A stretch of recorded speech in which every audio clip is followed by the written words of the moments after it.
cette année de pouvoir voyager là-bas. C'est pas évident chaque année, c'est la guerre et tout. Mais cette année, voilà, ils ont eu le zrout. Et il y a aussi ceux qui sont au Maroc, qui nous représentent à ce moment-là. C'est la Hiloula du grand-père du Or HaChaim HaKadosh, qui est enterré à Rabat. Et donc, tout ça pour dire que si on veut s'en sortir, on est obligé d'être mitkacher, de se coller aux tzadikim. Les tzadikim, eux, ils ont travaillé toute leur vie pour rejoindre le bon chemin. Donc, nous, on s'attrape à eux et ils nous amènent avec eux. Il faut vraiment profiter de ces moments-là pour prier, pour vraiment, par le sroud des tzadikim, mais surtout le soir de l'Aïloula, allumer une bougie, prier et béhémet, être convaincu qu'il n'y a rien de plus grand pour nous que les tzadikim. Dans tous les cas, Parashat Shemot, c'est une paracha qui nous impressionne, dans le sens que on vient de terminer Bereshit, et dans Bereshit, on a eu le srout de découvrir qui étaient les Avot avec leur dimension, avec leur noblesse. Ensuite, il y a eu les 12 Shevatim, dont Yosef Hatzadik, et la Torah ne termine pas de nous impressionner, puisqu'on arrive dans le livre de Shemot, et là, on va voir un personnage qui va même surpasser tous les autres. Moshe Rabbeinu.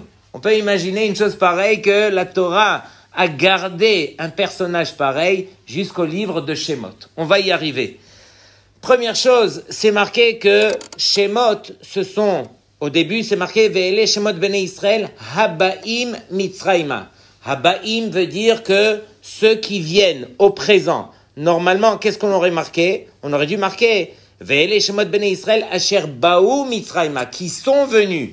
Pourquoi est-ce qu'on a marqué Habaim, qui viennent au présent? Parce que les Béné Israël, même s'ils sont restés plus de 200 ans en Égypte, alors jamais, dans leur conviction des choses, alors ils se sont sentis comme des Égyptiens, chas v'shalom. Ils se sont sentis comme des gens qui étaient étrangers dans une terre étrangère, et ils attendaient le moment de quitter cette terre et monter en Eretz Israël. Malheureusement, on se doit de répéter ce genre de choses, parce que nous vivons en Chutz La'aretz, et des fois, malheureusement, alors, on est à l'aise en Chutz La'aretz. On se sent bien ici. Et on oublie de réaliser que on est étranger dans une terre étrangère. Et notre seul sheifa, c'est de pouvoir faire notre aliyah, de pouvoir s'élever, de pouvoir quitter ici et rejoindre notre vraie terre, là où se trouvent nos vraies racines. Peu importe, maintenant, je suis pas en train de faire de la politique, mais on se doit au moins d'avoir ça dans notre filote. Quelle est la chose qui a permis au Béné Israël de garder cela? C'est une des choses qu'on se doit de travailler nous aussi. Le Midrash, il dit, Bisrut arba dvarim nig'alu Israël mi Mitzraim. Quelles sont ces 4 choses qui ont permis au Béné Israël de sortir de Mitzraim? Shelo shinu et shemam. Ils n'ont pas changé leur nom. Shelo shinu et leshonam. Leur langue non plus. Velo gilu masturin shelahem. Ils ont gardé les secrets qu'ils avaient entre eux, ils les ont gardés. Les Béné Israël, ils ont toujours eu une façon de vivre, une façon de se comporter. Ils ont gardé ça entre eux. Velo bitlu et hamila. Et n'ont jamais annulé cette mitzvah qui est chère à nos yeux, qui s'appelle la Brit Mila. Autre chose, il y en a qui sont doresh sur le mot Shemot. Ve'ele Shemot. C'est quoi Shemot? Ce sont les rachetevot des mots Shabbat, Mila ou Tfilin. Pourquoi? Parce que ce sont ces 3 mêmes mitzvot que la Torah appelle des hot. Hot veut dire un signe. Concernant le Shabbat, c'est marqué ki hot hi beni u benechem. Sur la Mila, c'est marqué un maltem et besar orlatrem. Vehaya le hot berit beni u benechem. Et ça sera un signe entre vous et moi, Hachem dit. Pour les Tfilin, c'est marqué vehaya le hot Aliadecha ototafot ben einecha. Et donc, tout ça pour dire que ces mitzvot sur lesquels on a gardé Bimsirut Nefesh, ce sont ces mitzvot qui nous accompagnent jusqu'à aujourd'hui. Autre allusion, c'est marqué Ve'ele Shemot Bnei Israël, et on connaît les rachetevot de Ve'hayav Adam Lilmod Aparasha, Shenaim Mikra Ve'hatargum, c'est Ve'ele Shemot. Et la question se pose, comment se fait-il que l'allusion dans la Torah qui concerne cette mitzvah de Shnai Mikra Ve'Hatargum, elle intervient que à partir de Shemot? On aurait dû commencer à partir de Bereshit. Faites attention, c'est marqué ici Vechayav Adam. Comme ça, c'est marqué dans le Shulchan Aruch. Pour tout celui qui ne prend pas encore le train de faire Shnai Mikra Vechat Targum, sachez que c'est marqué Vechayav. Et sachez que le Mishnah Brura ramène que tout celui qui veut s'appeler Yerei Shamayim, et qui sait qui ne veut pas s'appeler Yerei Shamayim, alors il doit faire Shnai Mikra Vechat Targum avec Pirouj Rashi. C'est comme ça qu'on peut s'appeler, qu'on peut se considérer Yerei Shamayim. Dans tous les cas, première réponse qu'on a l'habitude d'entendre, pourquoi est-ce que on fait l'allusion dans Parashat Shemot? Parce que justement, dans Shemot, on commence par les noms des enfants de Yaakov. C'est marqué Reuven, Shimon, Lévi, Yehuda, Issachar, Zebulun ou Binyamin, Dan, Naphtali, Gad, Asher. Qu'est-ce que le Targum traduit pour ces noms-là? Il dit exactement la même chose. Et donc, même dans un cas où le Targum ne va faire que répéter les mêmes mots, alors on se doit de faire Shnai Mikra Vechat Targum. Première réponse. Deuxième réponse que je vous propose, c'est que pour tout celui, encore une fois, qui soit a loupé des parachiotes dans Bereshit, dans lesquels il n'a pas fait Shnai Mikra Vechat Targum, ou soit il n'a rien fait dans Bereshit, alors qu'est-ce qu'il se dit? Il se dit, tu sais quoi? J'attendrai Simchat Torah de l'année prochaine, Bereshit de l'année prochaine, ça y est, je prends le bateau, je prends le train, et je reprends tout à zéro. Mais non, c'est pas comme ça qu'il faut agir. Si tu n'as pas pris le train jusqu'à Shemot, commence à partir de Shemot. Ah, t'as raté Bereshit. Tu essayes de rattraper, mais au pire des cas, au moins prends le bateau à partir de là. C'est comme ceux qui font le marzor du chasse. Alors c'est vrai, ceux qui n'ont pas encore commencé à faire le chasse, qu'est-ce qu'ils vont se dire? Tu sais quoi? J'attendrai dans 7 ans et demi pour commencer et voilà. Mais non, commence dès maintenant. Prends le bateau là où il se trouve et au moins ne loupe pas tout. Alors, comme je vous l'ai dit, ce sont les Yamim qui commencent à partir de Parashat Shemot qu'on appelle Yemei Shovavim. Ce sont ces parachiotes qui nous permettent d'arriver à un tikkun qui est particulier. Écoutez ce que le Harizal dit. Il dit Ki kol Yehudi yachol lahafoch olamot ou les taken et nishmato mikol ha'averot. Chaque juif peut renverser les mondes et réparer sa neshama mikol ha'averot, de toutes ses fautes et en particulier de toutes les fautes qui tournent autour de la kedusha et de la tzniut. C'est un moment de l'année, depuis Parashat Shemot jusqu'à Mishpatim, ce sont 6 semaines où Behemet, on peut arriver à faire ce tikkun. Tout ce qui va tourner autour de la Kedusha, alors il conviendrait de faire des efforts et Akadosh Baruch Hu, il aide. On n'a pas idée pour tout celui qui met du sien, combien Hachem, il est prêt à lui ouvrir les portes. Rabbi Chaim Palaji, un des grands poskim, il raconte que dans les générations précédentes, alors tout celui qui arrivait à ces semaines de Shovavim, alors bien sûr, il ressentait à l'intérieur de lui, c'est-à-dire un sentiment spécial, et pendant toutes ces semaines, ils arrivaient à jeûner toute la semaine, jusqu'à Shabbat. Bien sûr qu'on n'est pas de ce niveau, et les Mekoubalim jusqu'à aujourd'hui, qu'est-ce qu'ils font? Ils jeûnent tous les lundis et jeudis pendant Yemei HaShovavim. Même ça, ce n'est pas obligatoire, c'est juste pour montrer que pendant ces semaines-là, alors on essaye de se rapprocher d'Hachem par les mitzvot, par les teilim, par toutes les tfilotes qu'on pourrait faire. Et encore une fois, on fait un petit peu et Hachem il nous aide. Le Maguid de Mezrich, qui faisait partie des grands talmidim du Baal Shem Tov, il dit comme ça, Kol davaru chani, toute chose qui est spirituelle, au gashmi ou bien qui est matérielle, yakel alecha leasig davka bimei shovavim. Tout ce qui est spirituel et matériel, pendant ces 6 semaines de Shovavim, alors Akadosh Baruch Hu, il nous permet de les atteindre de la manière la plus facile. Donc ça, c'est pour Yemei HaShovavim qu'on se doit de se motiver. Alors, Rabotai, vous savez que la mère de Moshe Rabbeinu, Yocheved, c'est à l'âge de 130 ans qu'elle est tombée enceinte de Moshe Rabbeinu et elle a eu le srout d'avoir Mazé, Rabban Shel Israël, celui qui était Shokel, Shakul, comme 600 000 des Béné Israël. Et on se demande, mais comment est-ce qu'une femme pareille a pu mériter un enfant pareil, d'une dimension pareille, qui a eu un srout, on ne peut pas imaginer. Et donc, ici, il y a eu un conseil pour tout celui qui aimerait lui aussi avoir des enfants avec une kedusha spéciale. C'est marqué comme ça.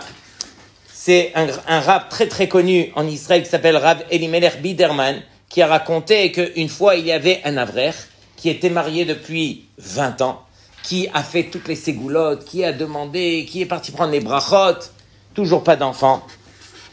Et là, bien sûr, il rencontre son rave qui lui dit, regarde, tu veux un rave qui à 100% a une bracha, et cette bracha, c'est sûr qu'elle marche. Ce rave vivait il y a 400 ans. Ce rave, c'est nul autre qu'un des grands Mefaresh de la Mishnah, le Tosfot Yom Tov, et ce rave, lui, a un seul conseil. Tout celui qui s'empêche de parler dans le Bet HaKnesset pendant la Tefila, pendant Kriyat HaTorah, mais qui s'oblige pendant toute la Tefila, pendant la Hazara, il n'y a pas d'entracte. C'est-à-dire du début, dès qu'il rentre au Bet HaKnesset, jusqu'à la fin, jusqu'à Aleinu les Shabeach, sachez que c'est un travail qui est solide, qui est dur. Tout celui qui fait cela, Tosfot Yom Tov nous promet Yizke les banim hayim vekayamim. Et tout celui qui fait la volonté d'Hachem, qui respecte encore une fois la kedusha de l'endroit, alors combien est-ce que Akadosh Baruch Hu lui permet de mériter? Et tout celui qui est là et qui n'est pas encore marié et qui se dit oui, mais cette ségoula je le ferai quand je serai marié, vous n'avez pas compris. Vous le faites, vous allez vous marier. Vous allez vous marier, vous allez avoir un enfant pareil. Ça en vaut la peine. Ça en vaut la peine que dès maintenant qu'on prenne sur nous certaines choses qui nous permettent de grandir en kedusha. Ensuite, écoutez bien Rabotai, le Dvar Torah que je voulais partager avec vous commence à partir de là. Mais j'aimerais que ces choses-là, alors, elles puissent vraiment rentrer dans nos cœurs parce que vous allez voir combien ça devrait faire partie de nos vies. Alors, Rabotai, écoutez bien, lorsque Hachem, il demande à Moshe Rabbeinu d'aller libérer les Béné Israël en Égypte, alors Moshe, il s'interroge. Et sur quoi il s'interroge? Il se dit, mais peut-être que les Béné Israël, ils vont me demander le nom d'Hachem. C'est qui Hachem? Et là, Hachem, il lui répond, tu leur dis, Ehyeh Asher Ehyeh. C'est comme ça que tu vas donner mon nom au Béné Israël. Et littéralement, que veut dire cette chose-là? Je serai ce que tu seras. Ça veut dire quoi? Ça veut dire que je vais me conduire avec toi de la même façon que tu te conduis avec moi. Et donc ici, à ce sujet, le Midrash, il explique que l'être humain, par son comportement, il va déclencher tous les prochains événements de sa vie. Comme cela est écrit dans les Teilim, c'est marqué Hashem Tzilecha. Hashem, c'est qui? C'est ton ombre, c'est ton miroir. Et donc le Midrash de commenter que de la même façon que lorsque quelqu'un sourit devant un miroir, il se voit sourire dans le miroir, il en va de même lorsqu'il rayonne envers la providence divine, celle-ci va automatiquement rayonner vers lui en retour. Et là, j'explique. Il en va de même. Lorsqu'une personne est angoissée, si elle se met à se plaindre, non seulement elle intensifie sa souffrance, mais en plus, elle s'attire de nouveaux problèmes. En revanche, si elle fait un effort pour positiver et remercier Hachem, c'est cette attitude particulière qui résoudra toutes les difficultés. Et là, écoutez bien ce que le Shla HaKadosh, il écrit. Le Shla HaKadosh, il vivait en Europe centrale il y a 300 ans. Il dit comme ça. Il dit, si un homme qui est pauvre au point de n'avoir que du pain sec et de l'eau, plutôt que de le consommer n'importe comment, en s'asseyant sur un simple tabouret, le meilleur conseil à lui donner serait de lui dire de se mettre à table avec la plus belle nappe qu'il possède et de s'installer sur la plus confortable des chaises, comme s'il allait consommer un repas royal. C'est ainsi qu'il déclenchera la richesse et la réussite. Vous entendez ou pas? Le simple fait de positiver dans la situation dans laquelle Akadosh Baruch Hu nous a mis, alors c'est le meilleur moyen pour permettre aux choses de se transformer vers le côté positif. C'est là le grand secret qu'Hachem, a dévoilé à Moshe Rabbeinu. Le secret de la Géoula, la délivrance collective et personnelle, savoir positiver, être heureux en toutes circonstances et être reconnaissant des innombrables bienfaits qu'Hachem nous procure quotidiennement. Effectivement, étant donné qu'Hachem nous a créés à son image, par sa providence et son extrême proximité avec nous, il continue à être notre miroir. Par conséquent, lorsque nous exprimons notre gratitude à Hachem et que nous réagissons avec un état d'esprit positif vis-à-vis de chaque événement de notre vie, nous attirons sur nous la grâce divine et une grande réussite pour l'avenir. Donc tout dépend de nous. Comment est-ce que on va réagir? C'est de cette façon que Hachem réagira envers nous. Hachem tzilecha, Hachem est notre ombre, Hachem est notre miroir. Celui qui rigole, qui sourit, Hachem lui sourit. Donc c'est de la manière dont nous, on va comprendre les choses que Akadosh Baruch Hu s'adressera à nous. Maintenant, Rabotai, vous savez que, entre autres, alors, on se doit bien sûr de travailler dans ces belles semaines sur tout ce qui tourne autour de la Kedusha. Et voici que Moshe Rabbeinu, alors, Akadosh Baruch Hu, il a décidé de se dévoiler à lui la première fois dans le buisson ardent. Et la Gemara discute à savoir quel est l'effort que Moshe Rabbeinu a fait pour justement que Hachem se dévoile à lui. Hachem, lui, il a choisi un mar'é qui est assez bizarre. Il a pris un buisson ardent qui s'est mis à brûler et qui ne s'est pas consumé. Et Akadosh Baruch Hu a ouvert les yeux de Moshe Rabbeinu. Il lui a montré l'ange qui était derrière ce feu.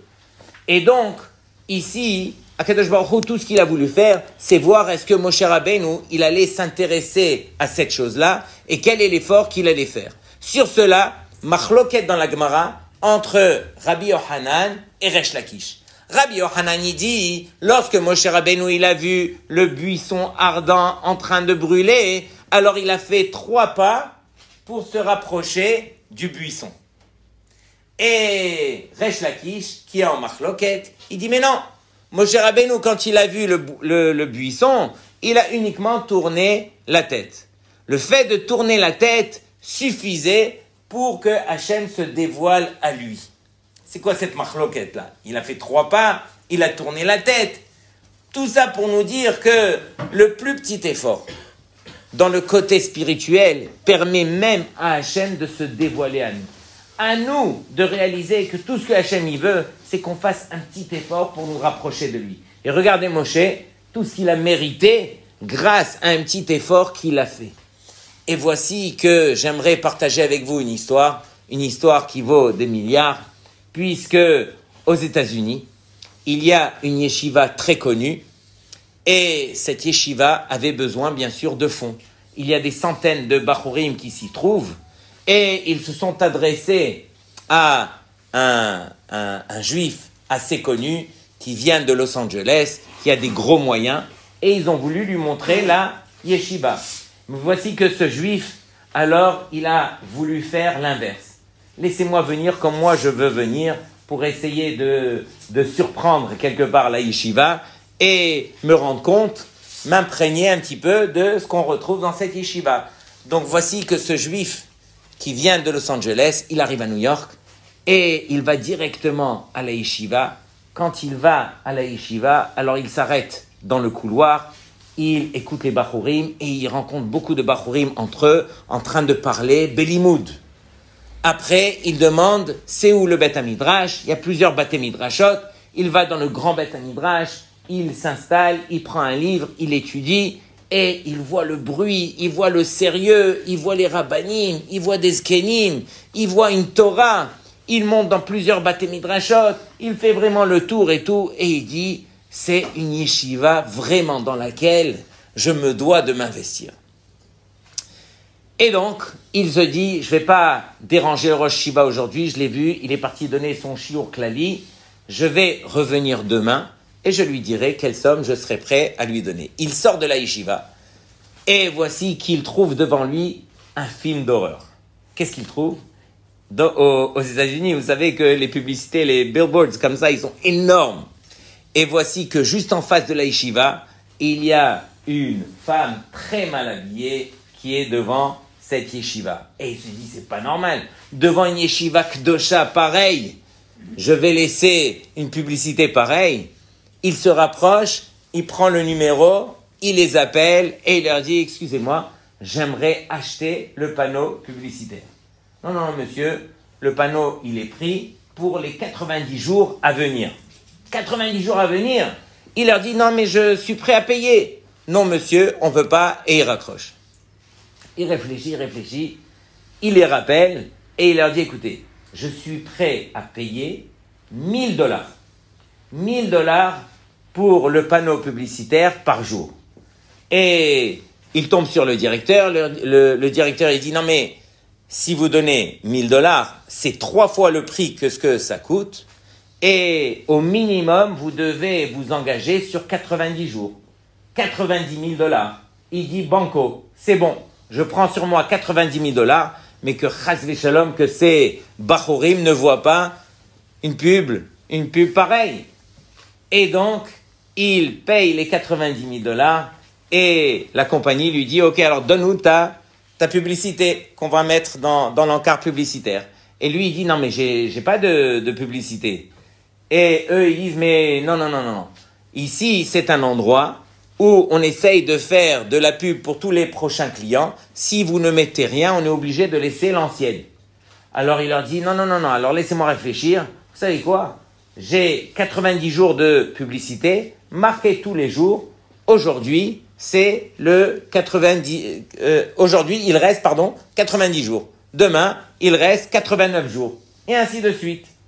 Et donc, ils ont écrit sur le grand panneau publicitaire qui était complètement blanc, ils ont écrit en noir, il reste 90 jours, il reste 89 jours. Et vous connaissez les Américains curieux comme ils sont.